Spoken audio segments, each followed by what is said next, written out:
Hi, Assalamualaikum. My name is Shazwan Fikri bin Samsul Usri.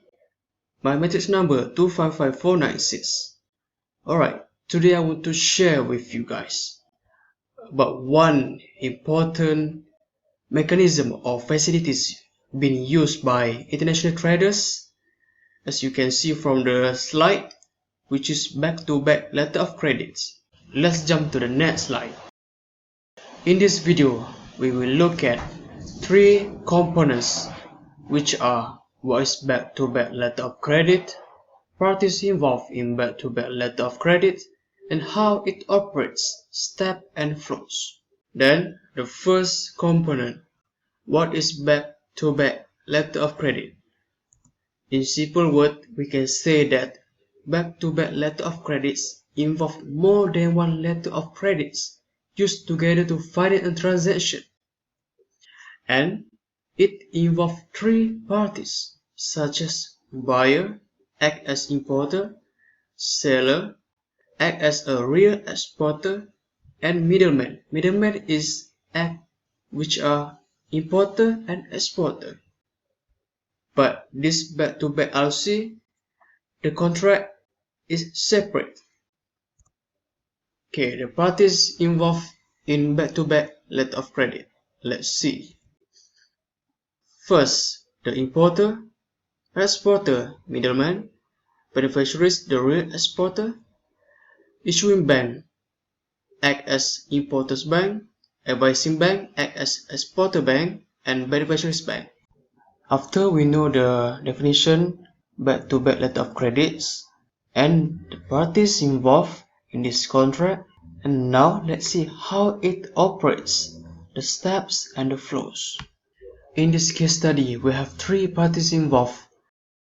The first one is Norris Food, Senyum Berhad is an importer, and Bamboo Ltd is an importer and exporter as well, act as a middleman. And the last one is the real exporter, which is Chuck Norris. In this contract, the first step is sale contract involved between Norris Food, Senyum Berhad, and Bamboo Ltd. Norris Food want to purchase 5,000 units of mechanical products from Bamboo Ltd, which is in New Zealand, while Norris Food in Malaysia. So the first step is sale contract, LC1 contract. Okay, but Bamboo Ltd need to guarantee his payment, so he asked Norris Food to apply letter of credit from his bank, which is Importers Bank, or we call as issuing bank. After issuing bank approve the letter of credit, so he sent or shipped the letter of credit to the exporter bank, we call as advising bank. And of course, advising bank will send the document to the Bamboo Ltd, so he will get the notify from the Norris Food how many goods he wants and the types as well. So after Bamboo Ltd see the letter of credit and agreed, so the Importers Bank will make the payment to Exporters Bank. Okay. In this case study, we know that Bamboo Ltd doesn't have enough quantity of goods, so he need to purchase or order from anybody. Bamboo Ltd have friends from USA, which is Chuck Norris Pty Ltd, as beneficiary or supplier. So he asked from Chuck Norris, do you have 2,000 goods for this type? And Chuck Norris said, yeah, I do have this kind of goods. So they make a contract. This we call back-to-back letter of credit, because it involves two letter of credits in one business transaction.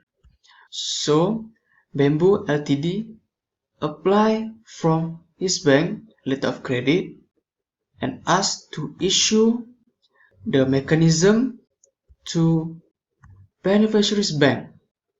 Okay, after beneficiary's bank get notified from exporter's bank from Bamboo Ltd, so he sent to the Chuck Norris.